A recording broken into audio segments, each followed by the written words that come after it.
Oi, galera, meu nome é Laura e falei um pouco sobre a questão do que se trata a sociologia, contei um pouco da minha trajetória e aí a gente começou a falar sobre a relação do indivíduo com a natureza. E eu acho essa questão, como eu disse lá e vou repetir agora, mais do que urgente na atualidade. A gente precisa rever nossa relação do indivíduo com a natureza. Eu falei isso umas 200 vezes e continuo falando.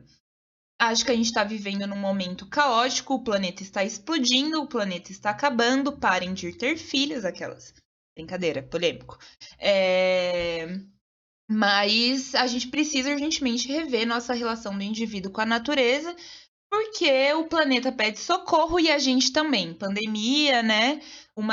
A gente vê as milhares de consequências que a gente está tendo justamente por viver nesse sistema capitalista que enxerga a natureza enquanto uma forma de mercadoria e finge que ela não que ela não é esgotável, né? Trouxe aqui uma passagem do Ailton Krenak que fala um pouco sobre essa discussão que a gente teve sobre a relação do indivíduo com a natureza e eu queria ler aqui para vocês. Ele fala assim: talvez seja outra palavra para o que costumamos chamar de natureza. Não é nomeada porque só conseguimos nomear o que experimentamos. O sonho como experiência de pessoas iniciadas numa tradição para sonhar. Aí mais para frente ele diz: quando me falam em imaginar outro mundo possível, é no sentido de reordenamento das relações e dos espaços de novos entendimentos sobre como podemos nos relacionar com aquilo que se admite ser a natureza, como se a gente não fosse natureza. Na verdade, estão invocando novas formas de os velhos manjados humanos coexistirem com a metáfora da natureza que eles mesmos criaram para consumo próprio. Todos os outros humanos que não somos nós estão fora. Eu acho essa passagem, eu vi ela recentemente, eu não tinha lido ainda. Nossa, não tem que falar, né? A gente também conversou nessas unidades, né, muito sobre o trabalho, como ele se constitui nas diferentes sociedades, qual é o sentido dele ao longo da história para diferentes sociedades. A gente também conversou rapidamente sobre a questão do consumo consciente, de quantos trabalhos existem em mercadorias, né? E a importância de se apoiar produtores locais. A gente também conversou sobre o trabalho moderno a partir da perspectiva dos clássicos da sociologia.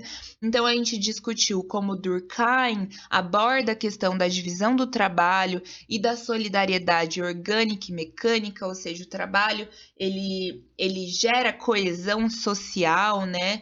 Aí a gente viu a partir de Weber o protestantismo e o calvinismo, como essa relação entre o protestantismo, a lógica protestante e também a lógica do calvinismo tiveram relação com a ascensão do capitalismo, como isso alterou culturalmente a forma de enxergar o trabalho e como consequência desse processo, isso desenvolveu ainda mais uma sociedade capitalista, né?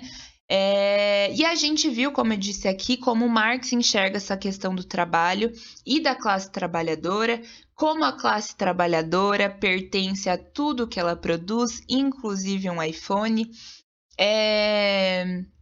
Depois, mais adiante, a gente viu a questão do trabalho moderno, como ele aparece no cenário atual, cada vez mais terceirizado e precarizado, né?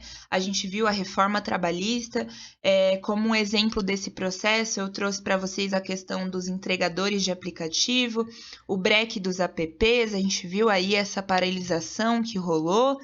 Depois disso, a gente conversou um pouco sobre os diferentes modelos de produção capitalista para pensar como surge uma organização racional do trabalho com o objetivo de gerar mais lucro, ou seja, a gente viu quais foram esses estudos racionais, né? Essas formas racionais de estudar e pensar um modo que o trabalho que se organizasse para gerar mais lucro ainda. Como a gente pode organizar uma empresa para que ela gere mais lucro ainda e diminua os custos para gerar essa mercadoria. Então, a gente falou sobre o Taylorismo, o Fordismo, o Toyotismo, assim por diante.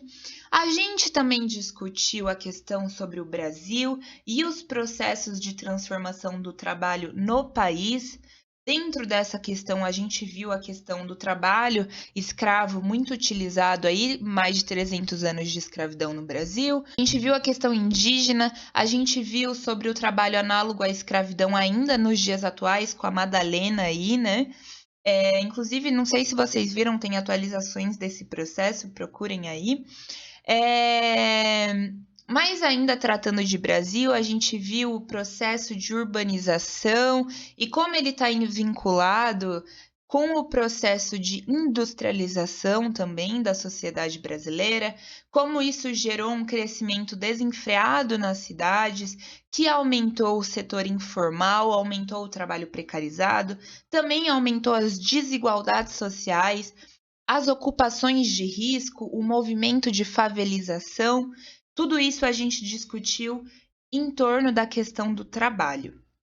Depois de uma longa discussão sobre o trabalho e os processos que envolvem o trabalho, a classe trabalhadora, enfim, tudo isso aí que eu acabei de citar, a gente também entrou num tópico que fala sobre mudanças, revoluções e transformações sociais, que também é objeto de estudo da sociologia.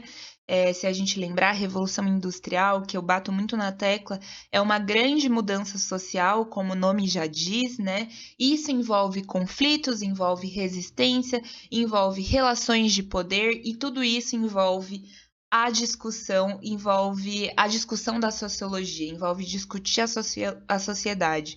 Então, também faz parte do objeto de estudo da sociologia.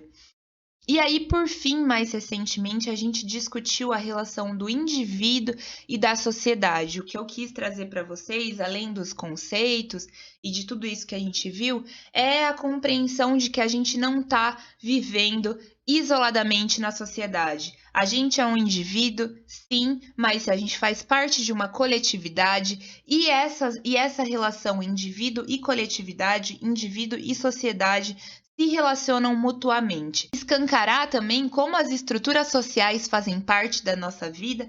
Eu acho que não tem conteúdo que mais escancare como a sociedade influencia a nossa vida enquanto indivíduo. A gente discutiu muito sobre isso, me empolguei. Falei sobre Tiaguinho, falei sobre Martinho da Vila. Ai, pagode é tudo. Mas enfim.